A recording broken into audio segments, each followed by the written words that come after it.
Olá, tudo bem? Sejam muito bem-vindos mais uma vez. Hoje a gente vai tratar aqui no webinário sobre uma peça, né, que já caiu na prova da OAB para a gente treinar, tá bom? Eu fiz um levantamento de quais foram as peças que caíram, né, o ano passado, na prova da OAB. Então, eu vou só passar para vocês aqui mais ou menos, não sei se vocês acompanham ou não, ou se inclusive já fizeram, né, essa prova, vieram a não passar e passaram somente nessa de janeiro. Enfim, eu tenho aqui que no final de 2019, em dezembro, caiu a apelação, tá? Só que caiu a apelação sobre crime de trânsito. Depois, a anterior a de dezembro foi a de agosto, né? Que caiu agravo em execução. Depois, no mês 5, nós tivemos o RESE, recurso antidistrito. E em 20 do 1 de 2019, foi contra razões de apelação. Então, as 4 provas do ano passado, né, de 2019, foram apelação, agravo em execução, rese e contra razões de apelação, tá? Aí, no outro ano, né, posterior, 2018, caiu alegações finais, apelação, resposta à acusação e agravo em execução. Ou seja, por que eu escolhi essa peça de hoje para vocês? Pelo seguinte, é a peça que mais cai, tá? Na prova da OAB é a apelação. Então, foi a apelação que eu escolhi para abordar hoje aqui para vocês, dar um exemplo, tá? Dar um exemplo que já caiu na prova, como eu já disse, e discorrer sobre ela, tá bom? Então, eu gostaria que vocês prestassem muito atenção nos detalhes, que faz toda a diferença na hora de você elaborar essa peça. Eu acredito, não só eu, como outras pessoas que acompanham essa prova, né, da OAB há mais tempo, que a apelação, com certeza, é a peça mais pedida. E se fosse para eu indicar, eu apostaria nela. Então, vejam bem, isso é uma coisa que eu acho, tá bom? Eu não tenho nenhuma base para falar isso, a não ser a minha experiência de que essa peça é a mais pedida, tá bom? E vendo os anos anteriores, né? Como eu já passei para vocês, o que caiu nos anos anteriores. Nos 2 anos para cá, caiu 2 vezes a apelação só, então eu acho pouco. Ela já aconteceu de pedir seguido, tá bom? E daí, a última agora, que foi em dezembro, ela foi de crime de trânsito. Então, eu acho que ela é viável que a gente estude sobre ela, tá? Ela é uma peça bem visada pela banca examinadora. Então, é sempre bom estar preparado para ela. Inclusive, no seu dia a dia, depois, como profissional, você vai usar muito, mas é muito mesmo, tá bom?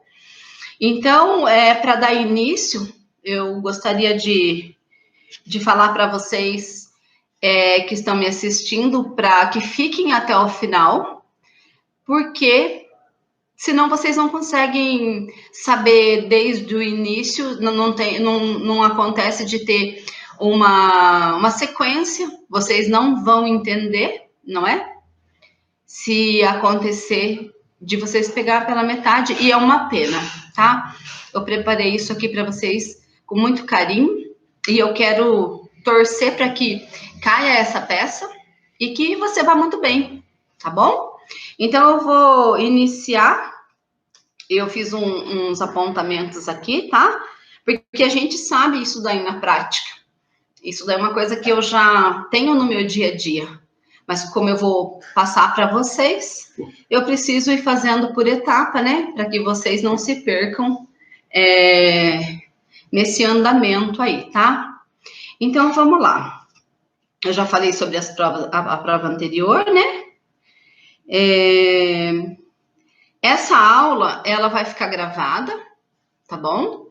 Então, se você precisar assistir novamente para tirar mais alguma dúvida, vai ser possível, eu posso estar encaminhando para vocês depois no e-mail, tá bom?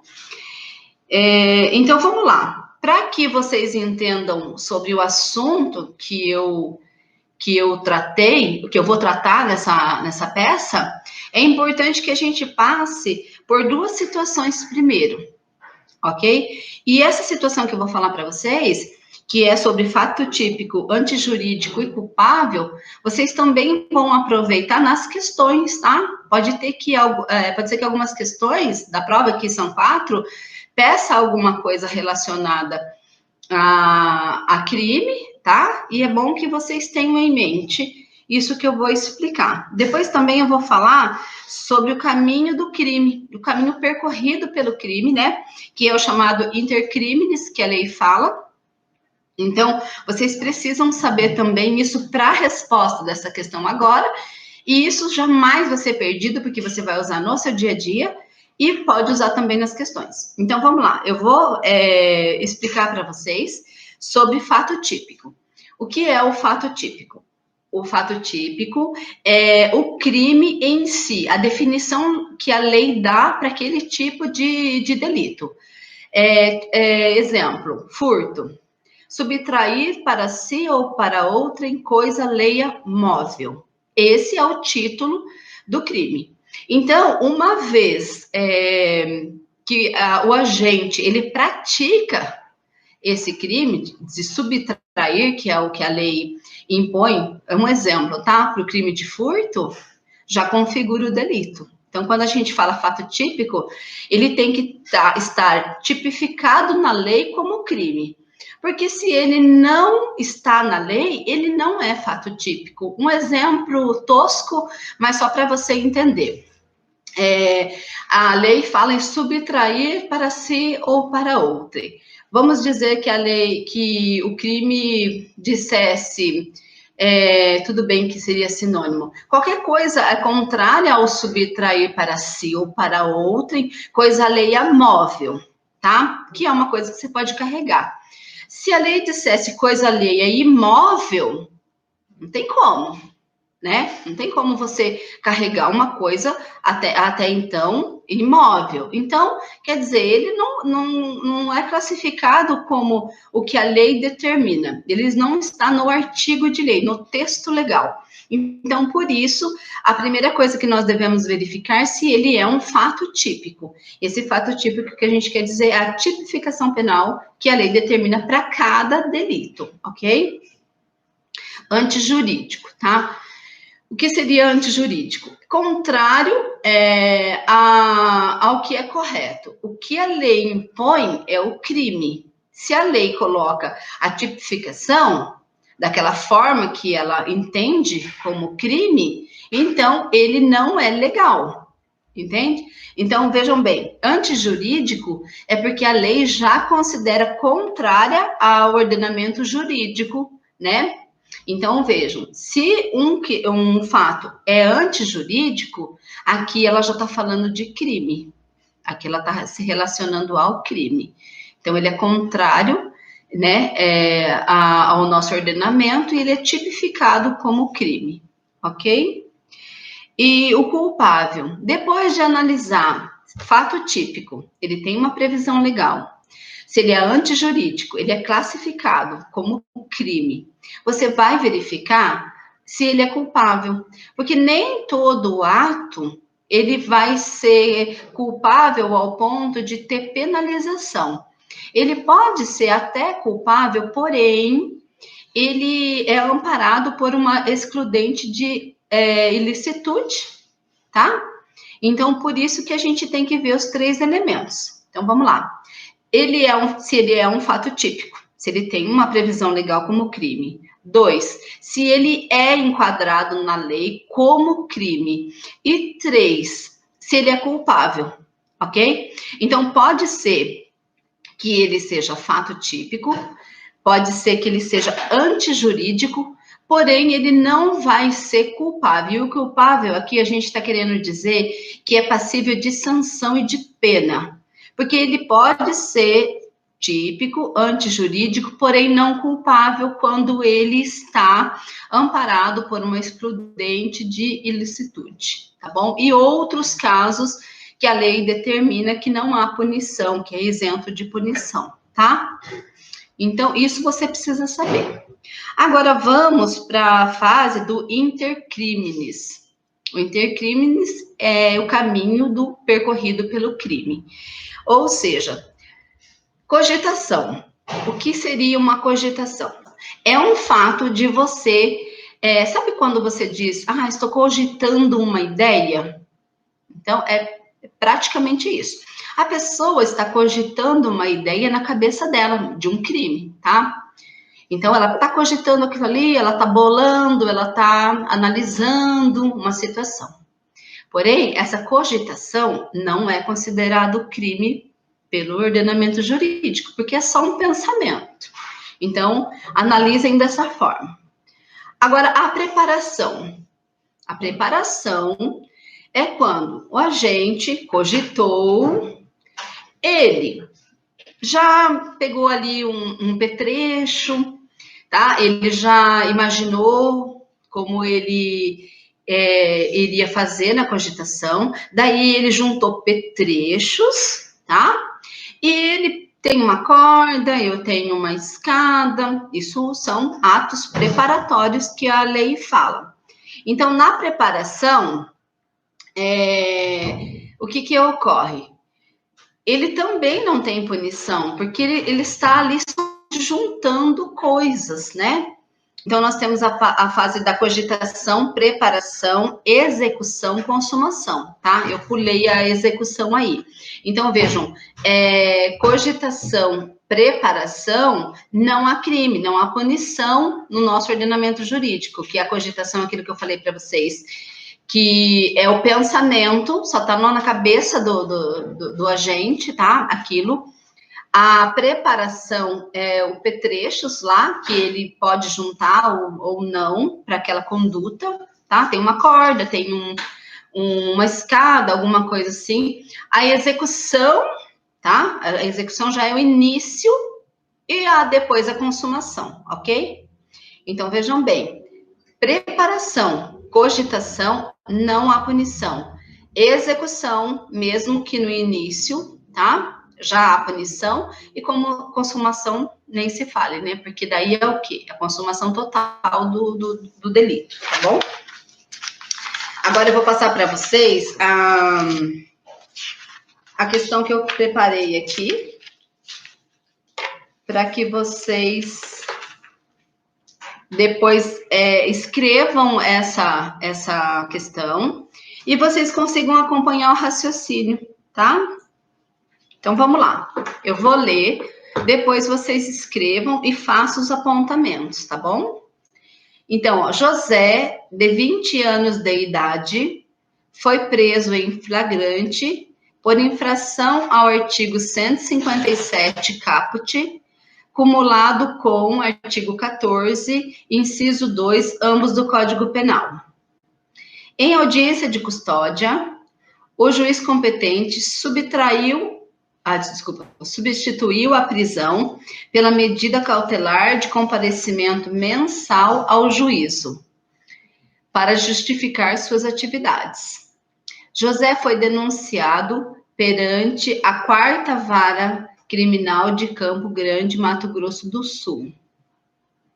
De acordo com a denúncia, José, chegando por trás, se preparava para arrancar a bolsa de uma transeunte que caminhava pela Avenida Zero, em Campo Grande, Mato Grosso do Sul, quando foi surpreendido por policiais militares que suspeitaram de sua atitude.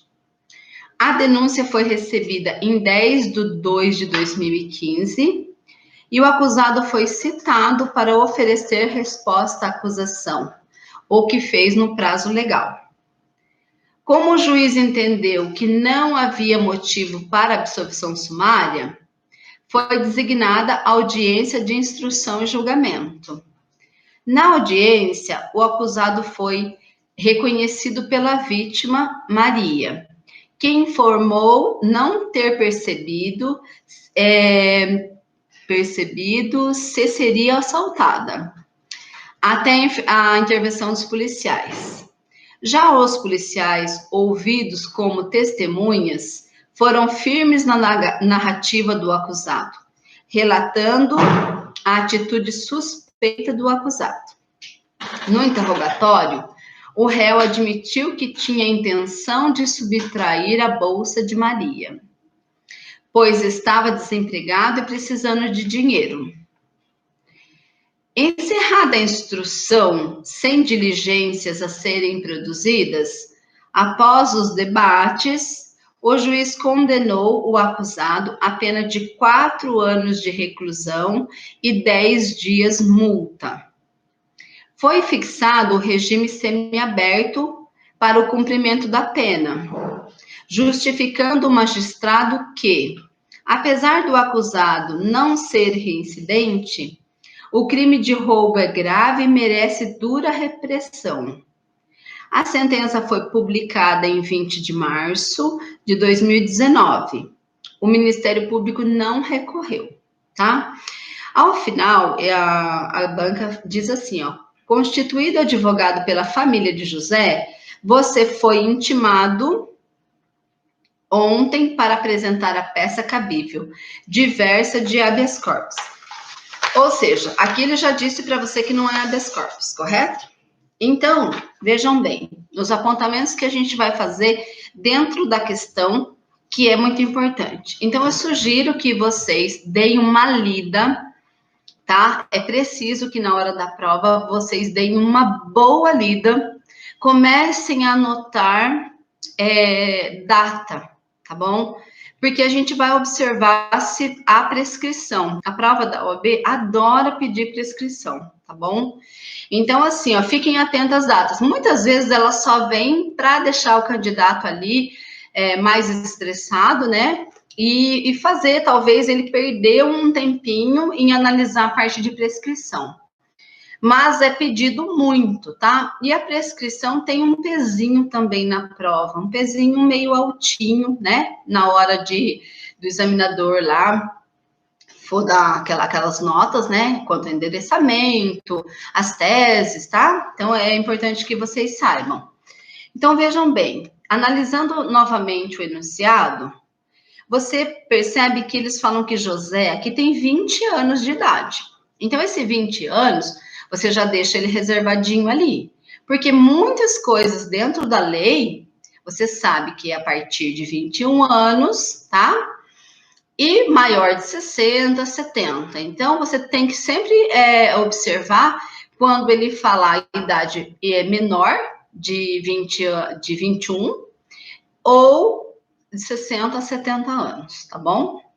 Então, vamos lá.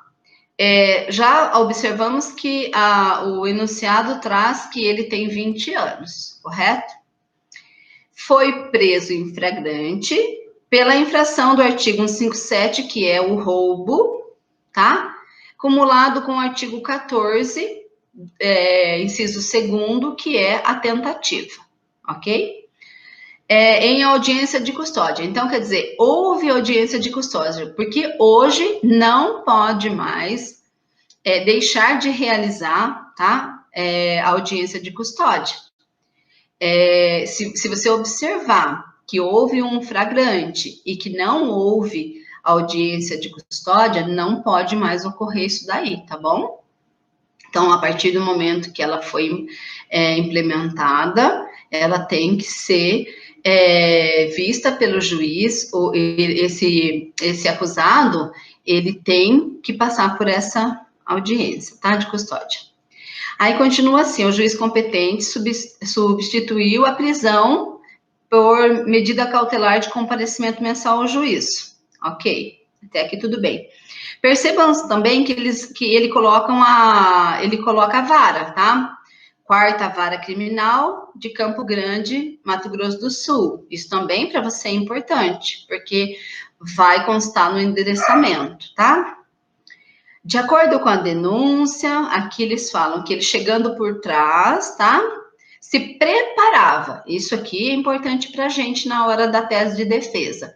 Então, quer dizer, ele estava se preparando, tá bom? Aqui não diz que ele puxou, arrancou, tirou, ainda não, tá? Então, esse se preparava aqui para a gente dar uma ideia de que já serve uma tese de defesa para nós, tá? Então, aqui ele fala que ele se preparava para arrancar a bolsa, ok? Aqui também dá onde a vítima caminhava, tá? Isso aqui você vai colocar lá depois na qualificação, tá bom? Da vítima. E então, daí depois fala aqui embaixo, a denúncia foi recebida em 10/2/2015. Então, vejam, separem essa data, porque com essas datas a gente vai ter que verificar a parte de prescrição, eu vou ensinar vocês depois, tá? Foi citado, então quer dizer, ele foi citado, o procedimento está em ordem, e ofereceu resposta à acusação, o que fez no prazo legal. Então, aqui ele já disse que já houve denúncia, ele foi citado e apresentou resposta. Então, ok, você entende que está regular. O juiz que achou que não havia motivo para absolvição sumária, né? E foi designado audiência de instrução. Tudo bem, também. Não absolveu sumariamente o acusado, tá?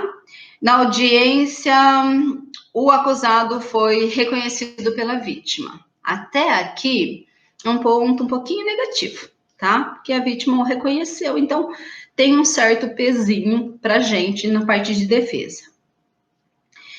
Porém, ela diz não ter percebido que seria assaltada. Então, isso também vai servir para nós. Olha, tanto não era, quanto ela nem percebeu, tal. Isso serve como uma tese de defesa, não fundamentada em artigo, mas assim, só para descrever, porque foi a palavra dela, inclusive, né?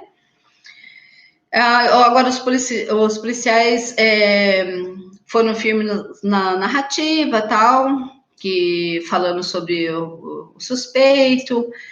Então, eles mantiveram o depoimento deles aqui, tá? No interrogatório, o réu admitiu que tinha intenção de subtrair a bolsa de Maria. Então, aqui é uma confissão do réu, tá? Isso é um pouco ruim para nós, mas ainda não está tudo perdido. Então, nós estamos observando por partes o que está acontecendo, tá? Porque isso aqui é típico de caso que realmente acontece. Então, você tem que observar coisa por coisa dentro da situação, tá? Ele disse que tentou, sim, subtrair a bolsa dela porque estava desempregado, precisando de dinheiro, tá? Agora vem mais uma parte. Encerrada a instrução, sem diligências a serem produzidas, após os debates, o juiz condenou o acusado a 4 anos de reclusão e 10 dias multa. Foi fixado regime semiaberto para o cumprimento da pena.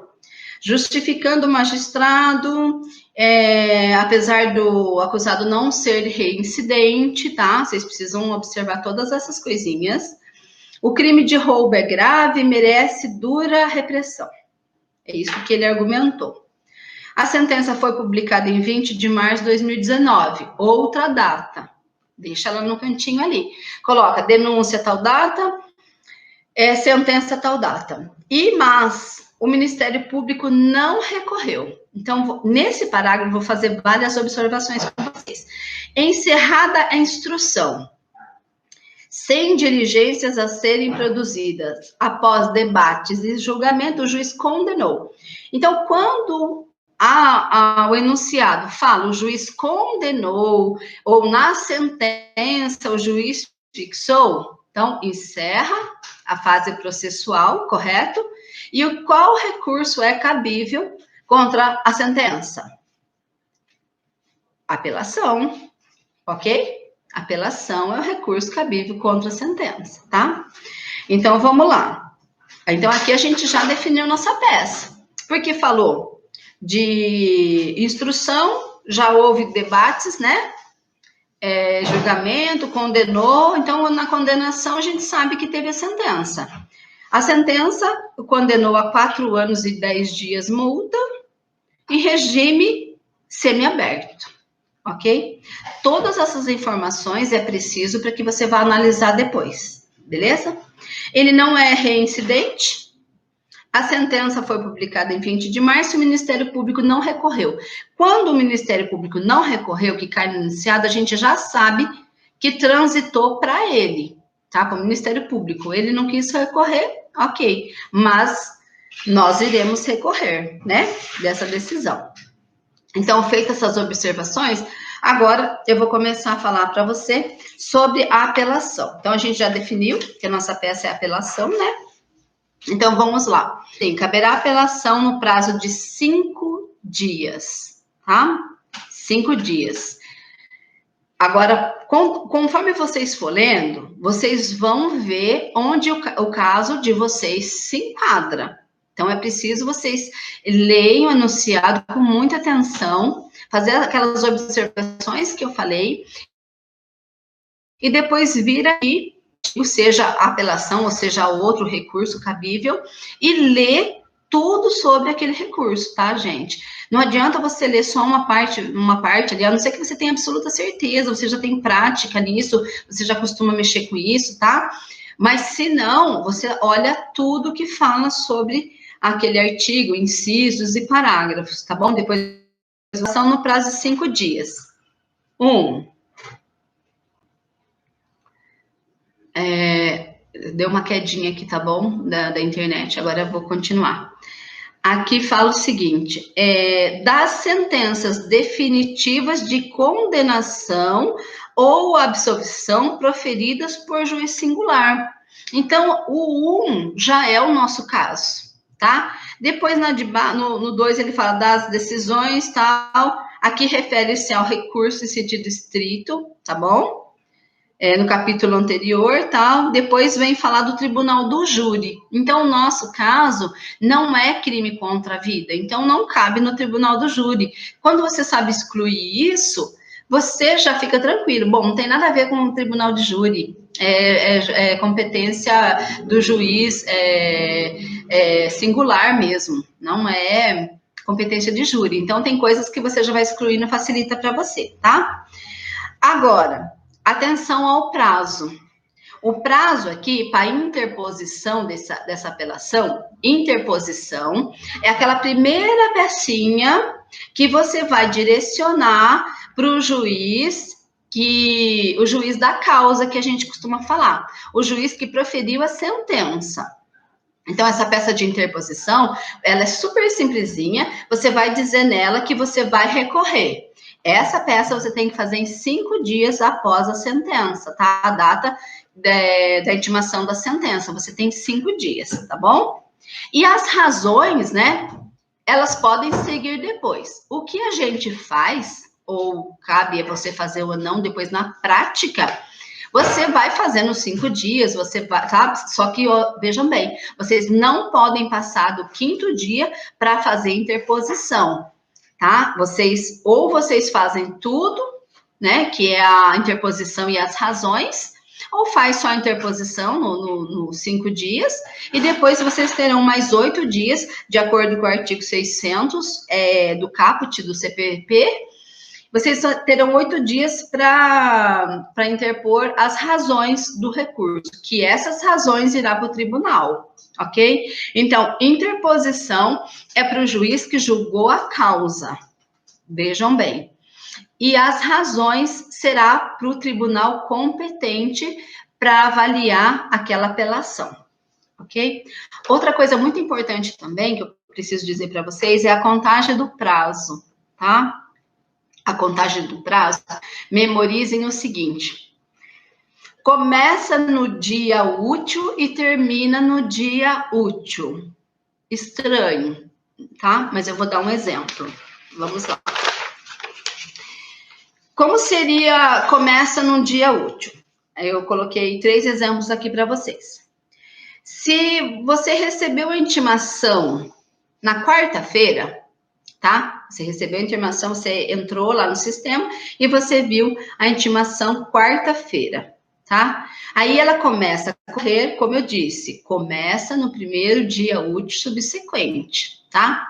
Porém, ela também termina no dia útil. Então, vocês vão ver o porquê que a lei fala isso.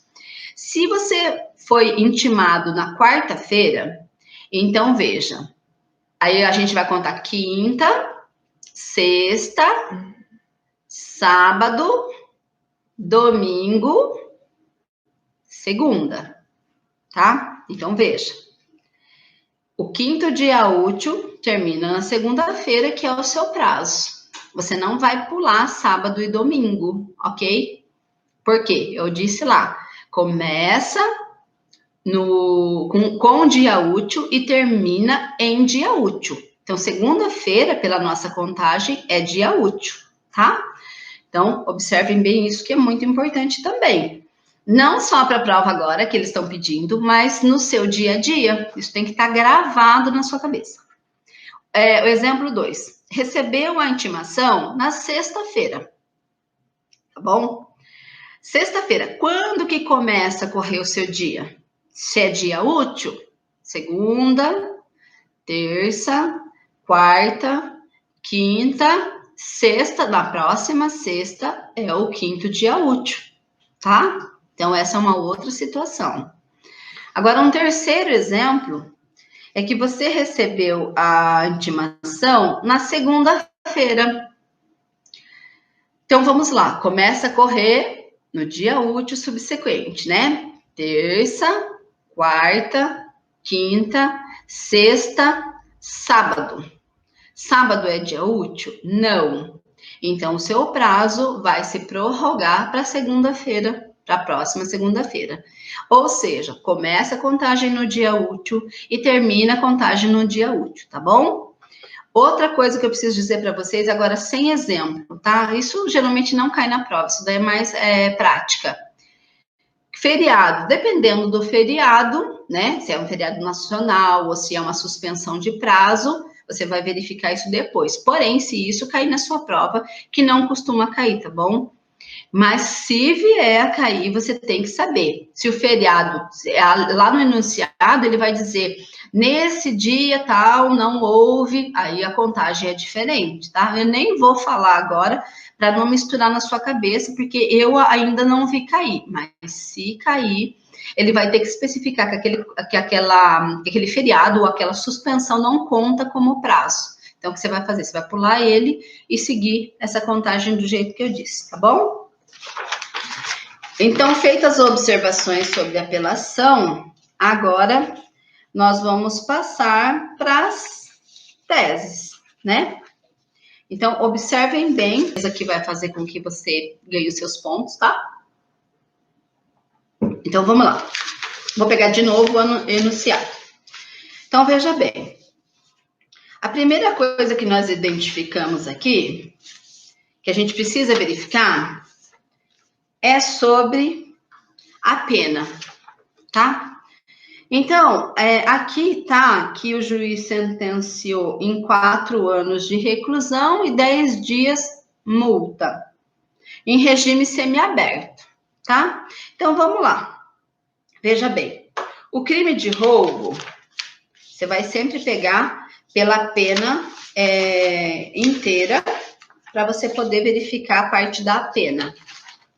Lá no artigo 33, você vai fazer o seguinte, você vai no artigo do roubo, artigo 157, e você vai ver a pena dele, de 4 a 10 anos, ok? Para a gente verificar aqui no artigo 33, que diz o seguinte, a pena de reclusão deve ser cumprida em regime fechado, tá? Semiaberto ou aberto. Aqui tem as definições.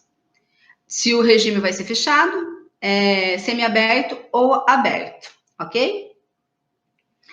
Então, artigo 33, a gente verificou aqui, ó, que fala do regime fechado, como que vai ser o cumprimento? Aqui fala em estabelecimento de segurança máxima, isso neste momento não faz a diferença. Mas aqui no parágrafo 2º, ele diz assim, ó, as penas privativas de liberdade deverão ser executadas em forma progressiva, segundo o mérito do acusado, observados os seguintes critérios e ressalvada as hipóteses de transferência de regime mais rigoroso. Aqui vem, o condenado a pena de 8 anos, tá? Deverá começar a cumpri-la em regime fechado. Então, 8 anos não é o que o juiz determinou, fixou lá na sentença para ele. O condenado não reincidente, então, observa, você está começando a ler, mas ali ele não é reincidente. Então, você prossegue lendo para ver se isso aqui é o inciso que você precisa usar, tá? Não precisa ter uma pressa louca, porque isso aqui faz toda a diferença. Então, veja, condenado não reincidente, cuja pena seja superior a 4 anos e não exceda a 8. Não é superior a 4 anos. A pena dele foi de 4 anos, né? Como eu coloquei aqui. É, isso mesmo. A pena dele foi de 4 anos. Só um minutinho para eu me localizar aqui. 4 anos e 10 dias multa. A multa não conta. Você vai contar só 4 anos. Então, ela não é superior. Então, esse B, o artigo 33, parágrafo 2º B, não serve para a gente. Então, a gente vai analisar o de baixo. Artigo 33, parágrafo 2º, C. O condenado não reincidente, tá dentro do que a gente viu ali, tá? Cuja pena seja igual ou inferior a 4 anos. Tá dentro do nosso, né? Poderá, desde o início, cumpri-la em regime aberto. Então, a gente achou um erro aqui, não é? A sentença condenou ele a 4 anos de reclusão e 10 dias multa. Então, 4 anos é a fixação da pena. Porém, o juiz colocou um regime semiaberto. Não, aqui diz que o regime é aberto, tá bom? Então, você já anota lá que já é uma tese de defesa sua, tá bom? Faz aquela observação e deixa ali. Primeira tese de defesa nossa. Inclusive, vocês precisam ver também bastante sobre parte de súmula, tá? É muito importante que você coloque a súmula, vai descontar ponto? Não. Mas é muito bom que você coloque, porque demonstra conhecimento do que você está fazendo, ok? E não são tantas súmulas assim, então é bom que você dê uma olhadinha e veja lá os casos mais ou menos e faça as anotações nas súmulas principais.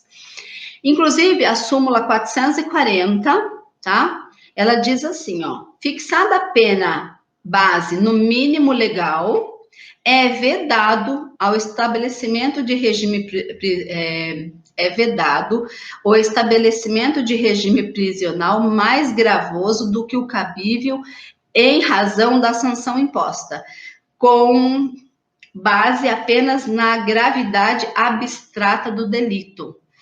Essa súmula aqui, ela vai nos ajudar na nossa tese de defesa, dizendo que não há de impor um regime mais gravoso se a pena é a mínima.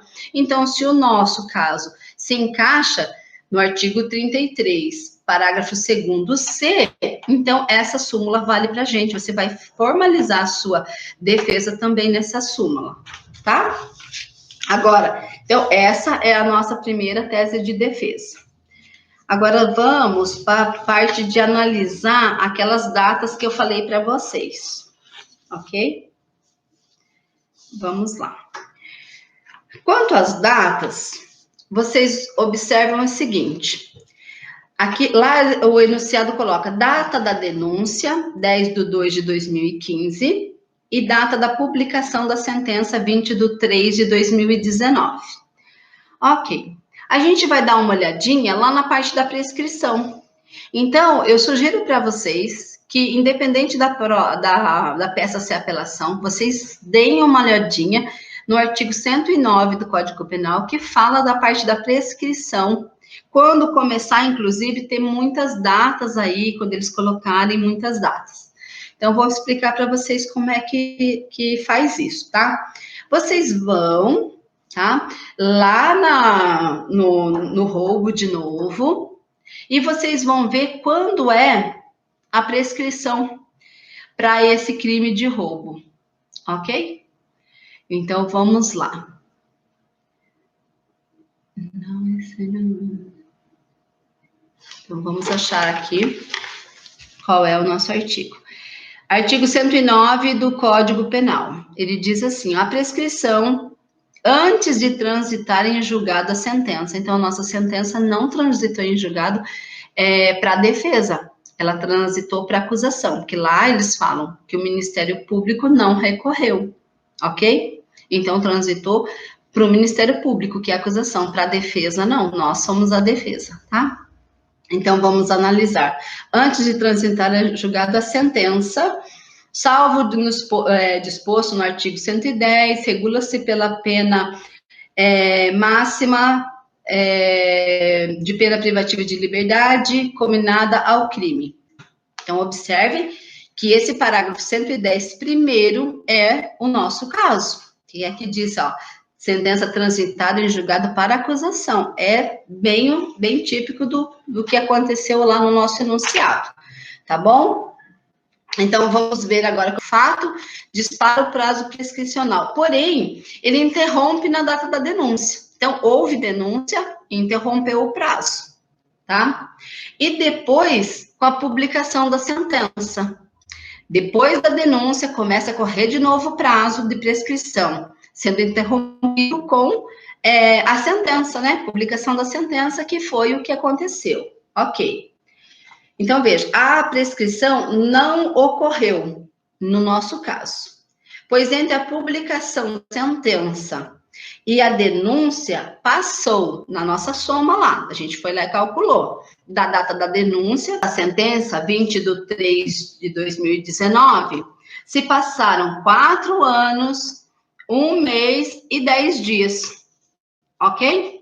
Então, a gente, a princípio, diz aqui que não ocorreu. Se você for fazer essa primeira conta, você vai falar, não deu o prazo aqui, tá bom? Mas, só um minutinho, gente. Deixa eu me organizar aqui com as minhas anotações, tá? Ok. Então, a gente chegou nessa soma aqui, né? 4 anos, 1 mês e 10 dias. Só que tem uma coisa. Quando você continua lendo, do jeito que eu falei para vocês, não lê só o topo lá, lê tudo ali. Lê, inclusive, antes, para você se inteirar, e lê depois, porque nesse momento eu sei que você tem pressa, mas você não vai conseguir fazer a sua tese, tá? Não vai conseguir desenvolver a sua tese do jeito que precisa. Lá no artigo 115, continuando lendo aqui, ó, são reduzidos de metade os prazos de prescrição quando o criminoso era, ao tempo do crime, menor de 21 anos. O que eu disse para vocês lá no começo? Quando for menor de 21, precisa fazer já uma observação, tá? O criminoso era ao tempo do crime menor de 21 anos ou na data da sentença maior do que 70. Então, vejam bem, tá? O que acontece nesse artigo 115? Aqui, ele define muita coisa sobre a prescrição. Vamos lá, voltar no artigo 109. O artigo 109, a gente estabeleceu que a nossa prescrição aqui, no máximo da pena superior a 2 anos, e não excede a 4. A gente estabeleceu que o artigo que a gente vai usar é o 109, 4. 109.4. Por quê? Aqui diz assim, ó, prescreve em 8 anos se o máximo da pena é superior a 2 e não excede a 4. Então, a pena aplicada não excedeu a 4. Vocês não podem confundir que a multa não conta, tá bom, gente? Lá fala assim, ó, que ele foi que o juiz proferiu a sentença de 4 anos e 10 dias multa. Então, esquece a multa, só conta os 4 anos, tá? Então, vejam bem, a gente já tem, quando a gente fez a conta da prescrição, deu 4 anos, 1 mês e 10 dias, né? O prazo da prescrição.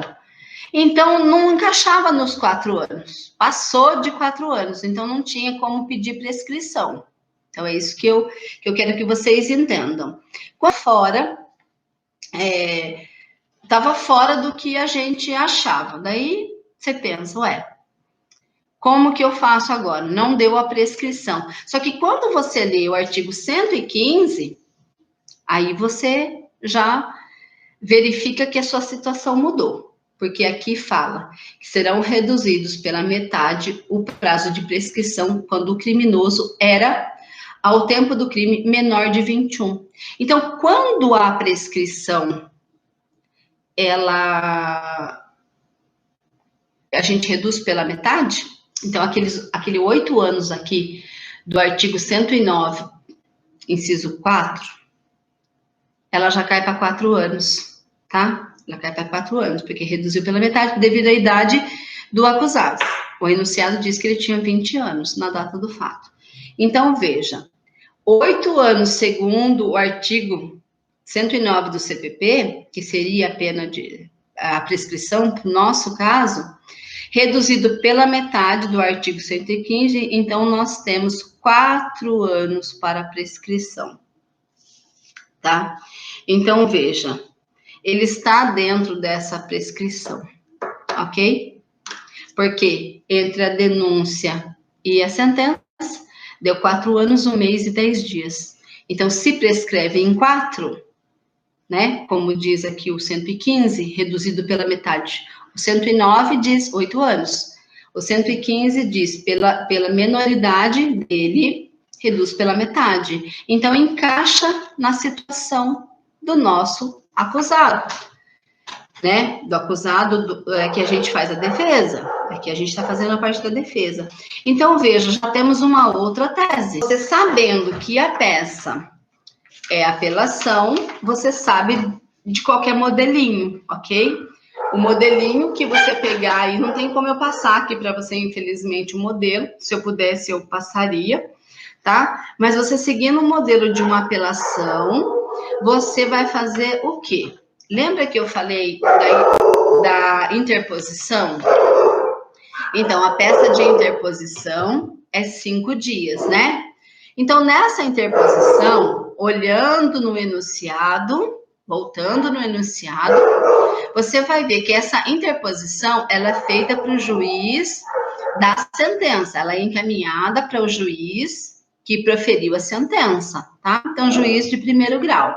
Então, lá nessa peça de interposição, o endereçamento dela será: Excelentíssimo senhor doutor, juiz de direito da 4ª Vara Criminal da comarca de Campo Grande, Minas Gerais.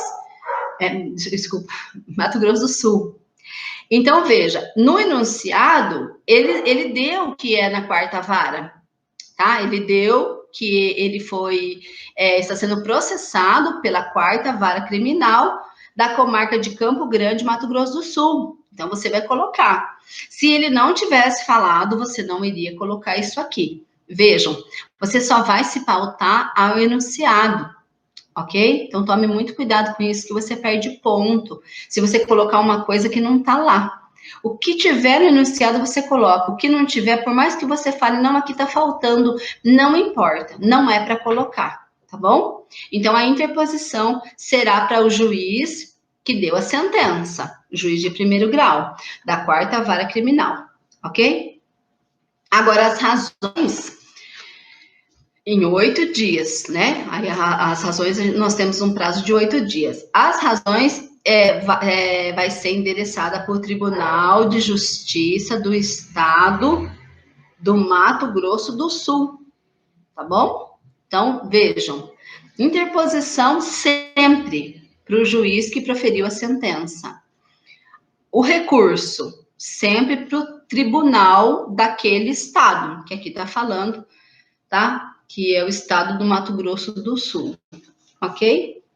Então, vamos lá. Qual seria a nossa tese preliminar? É importante que você saiba também que parte de prescrição e nulidade que foi encontrado dentro de um enunciado, ele segue na parte de preliminar. Você vai qualificar o réu, você vai colocar a tese preliminar ali, antes mesmo até do fato. Se você quiser colocar os fatos, narrar os fatos ali, e na parte do direito, a primeira coisa que você tem que colocar na parte do direito é preliminar, porque uma preliminar pode derrubar uma ação inteira, tá? Ela é o principal argumento. E qual que é o nosso principal argumento aqui? Nosso principal argumento é a prescrição da pretensão punitiva retroativa do artigo 109, 4, artigo 110, parágrafo 1º e artigo 115, ambos do Código Penal.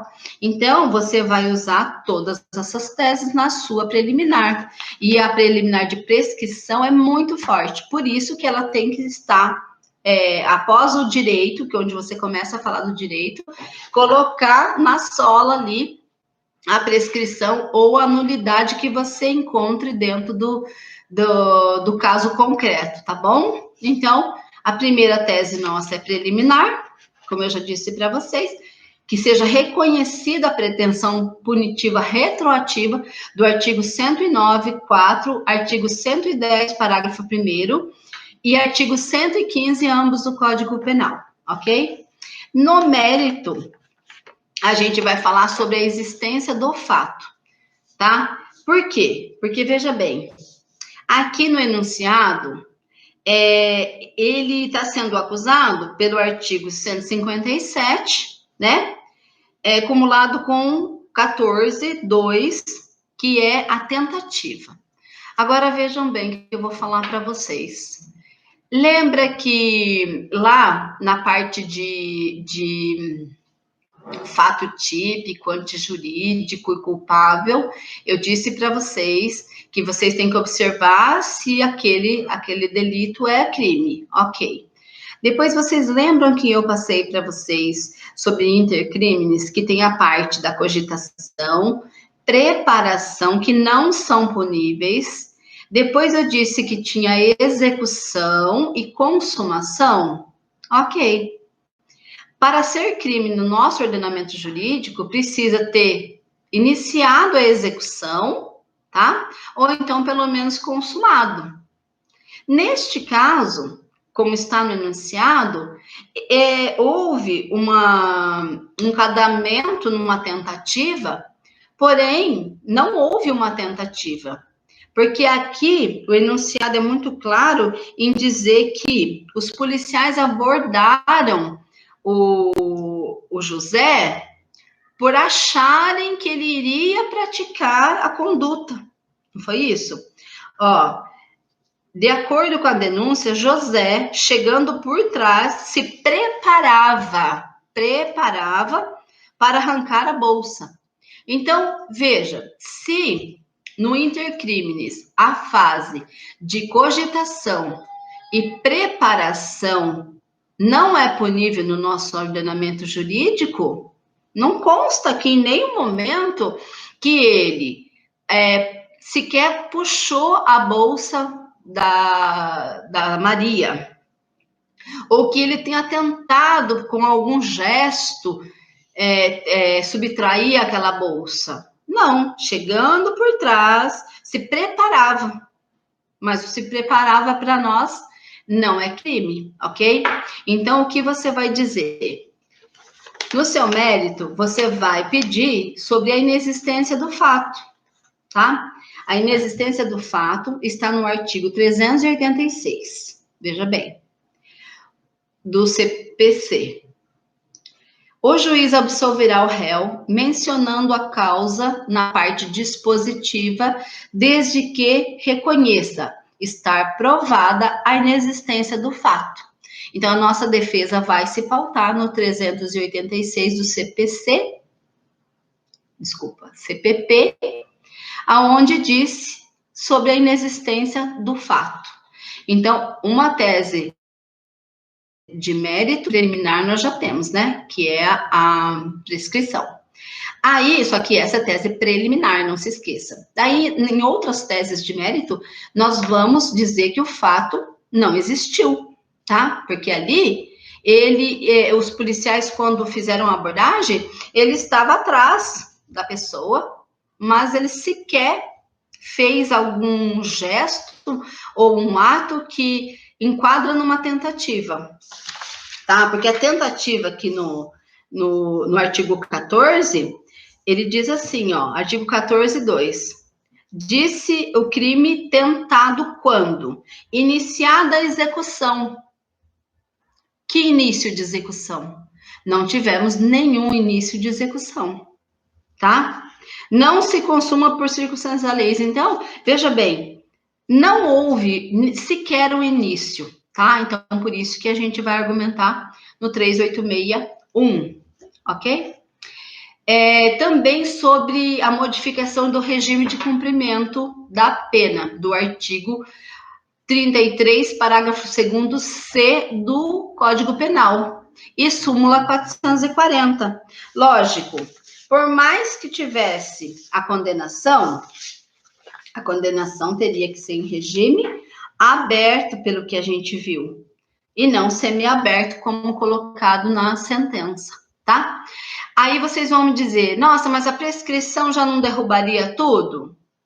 Exatamente. Só que não quer dizer que você deve deixar de argumentar a parte de mérito, tá? Mesmo que ele reconheça pela prescrição, ele tem que saber depois, o juiz, né, ou o tribunal, na hora de rever a decisão, que não só a prescrição existiu dentro desse caso, mas que o acusado ali, o crime não existiu. Então, tem que haver a absolvição dele de acordo com o parágrafo 1º, do artigo 1º. Tá? Perdão, 386, inciso 1. E, por último, é isso. Lá no pedido, então, vocês vão, no mérito fora preliminar, vocês vão arguir inexistência de fato e modificação do regime, ok? Lá no pedido, vocês vão colocar, em preliminar, novamente, a extinção da punibilidade no artigo 107.4 do Código Penal, tese de mérito, artigo 386.1 do CPP, com a fixação de regime aberto. É lógico que a prescrição aqui é o primeiro que vai ser reconhecido, mas não, vocês não devem deixar, principalmente para essa prova, de argumentar as outras teses de defesa, ok? Então, pessoal, eu espero ter sido clara aqui nos apontamentos que eu fiz para vocês. A gente dá uma perdidinha numa hora ali, mas depois você vai e corrige. Prestem bem atenção, conforme eu falo das datas, da prescrição ali, que é muito importante, tá bom? E, infelizmente, a gente é limitado a passar informações para vocês, porque o prazo é curto, a gente não consegue passar tudo que gostaria, tá? Então, eu espero ter ajudado vocês de alguma forma, que vocês consigam superar mais essa fase, tá bom? Que é a segunda fase da OAB aí, com louvor, e que vocês sejam excelentes profissionais, vocês continuem com a mesma garra que vocês iniciaram a primeira fase, tá? Vocês já são vencedores por estar aqui para fazer essa segunda etapa. Passar pela primeira não é fácil, mas assim, dê tudo de vocês para conseguir ultrapassar essa fase. Eu torço, de certa forma, para que caia uma apelação para vocês, porque ele não é um recurso difícil, tá? Uma vez que você faz todas essas observações que eu tentei passar para vocês aqui, ok? Então, é muito importante que vocês estejam atentos a essas observações, para que vocês tenham boa pontuação, não é? Porque a prova, ela tem um peso, né? Ela tem um peso 5, né? A peça. E o importante é que vocês também saibam identificá-la, ok? E passado isso, tá? Eu gostaria de dizer para vocês que eu, com a minha equipe, montamos um curso para a segunda fase da OAB, um curso completo, que ele segue em direito penal, direito processual penal, tá bom? Que tem a parte de todas as peças que é pedida nessa prova. É um curso com conteúdo super resumido, mais completo. Ele é bem didático. Ali eu coloco para vocês exemplos, tá? Ilustrações assim de algum caso para que vocês consigam analisar melhor, tá? Todo esse processo foi feito assim com extremo cuidado para que não passe nada que vocês não vá precisar nessa prova. Nós trabalhamos muito duro para que esse curso ficasse excelente para vocês, que estudando por esse curso, que é super resumido ali, mas é completo, eu garanto para vocês que ali não está passando uma súmula sequer, sem estar apontada ali para vocês. Sabe, eu procurei de forma mais didática possível mostrar tudo ali dentro de forma resumida, simplificada. E para você que está assistindo esse webinário hoje, tá? Eu vou passar um link para vocês, e somente para quem, para os 30 primeiros para as 30 primeiras pessoas que fizerem a compra deste curso. Hoje inicia o carrinho aberto, tá? Com 50% de desconto, somente para as 30 primeiras pessoas que quiserem, tá? Verificar esse curso. A prova está chegando, vocês podem até ter estudado de forma aleatória de vocês, um conteúdo aqui, um ali, tá? Mas é importante que isso esteja tudo junto, num material completo, que ali não se perca nada, porque naquele momento da prova, você precisa ver tudo. Então, veja, eu vou disponibilizar para vocês um link, tá bom? Para que essas 30 primeiras pessoas consigam adquirir esse curso com 50% de desconto e ainda poder ser parcelado, tá? Eu digo para vocês com certeza que vale muito a pena vocês adquirirem esse curso, porque ele não é um preço que está fora do mercado, tá? Se eu fosse vender esse curso baseado em aulas, daria mais de 200 horas de aulas rodando direto, e eu sei que você não dispõe desse tempo, tá? Eu sei que é muito complicado, porque a maioria das pessoas trabalham, então o meu objetivo é dar para vocês, passar para vocês a forma mais simples de estudar, mais didática possível, porque esse curso foi revisado por mim, pessoalmente, passo a passo, ok? Então, eu vou disponibilizar para vocês o link de compra pelo PagSeguro, aonde as 30 primeiras pessoas, como eu já disse, vão conseguir adquirir pela metade do preço e ainda conseguir parcelar. E também vou disponibilizar para vocês o link da Hotmart, para que vocês entrem lá e confiram que pela Hotmart o preço desse curso, ele está inteiro, ele está integral lá, ok? Só para que não fique nada, nenhuma brecha em vocês acharem que de repente eu estou só falando em 30 pessoas. É verdade, né? Nós limitamos 30 pessoas para que adquira esse curso com 50% de desconto, porém você pode conferir na plataforma do Hotmart que o preço, qual é o preço integral dele, tá bom? Depois que você adquirir o curso, você vai ter a certeza do que eu estou falando para vocês. Esse 50% que eu disponibilizo agora é um preço muito abaixo do que o curso realmente está sendo anunciado pela plataforma da Hotmart. E eu deixei para vocês o link aí para que vocês comprovem isso, tá? Eu não sou pessoa de falar uma coisa que não é, e eu gosto de provar para as pessoas que isso é verídico. Então, através desses 2 links, vocês vão verificar a diferença de preço, tá? Porque isso aqui não é aquela propaganda lá ou aquela publicação que diz que você levanta o preço para depois dar o desconto. Não é. Tá bom? Então, eu deixei de forma bem clara para vocês verem aí que ele realmente está com desconto e eu, de verdade, gostaria muito de mostrar o meu trabalho para vocês e gostaria mais ainda que vocês fossem muito bem nessa prova. E tem mais, tem responsabilidade sobre isso, tá? Porque ele está sob inteira responsabilidade minha, né, a elaboração desse curso, e eu gostaria que depois que você estudasse, que você passasse, porque com certeza você será um grande profissional, você vai passar nessa prova e você vai ser um grande profissional. Eu quero que você mande uma mensagem para mim dizendo: eu passei nessa prova, acabou.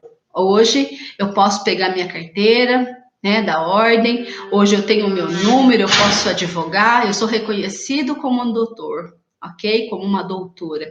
É isso que eu gostaria que você me dissesse ao final dessa prova, que você vença, tá? Que você conquiste o seu objetivo, e eu estou aqui tentando ajudar vocês, tá bom? Porque, como eu disse, eu já estive no lugar de vocês, tá? Eu venci, estou aqui. Mas nessa época eu não pude contar com um conteúdo tão bom como está nesse curso aí, tá bom? Então eu vou ficando por aqui. Agradeço muito a você que acompanhou até o final, tá? E eu sigo na torcida para vocês conseguir o objetivo, tá bom? Até mais, muito boa prova, muito boa sorte para vocês e muito bons estudos. Até mais.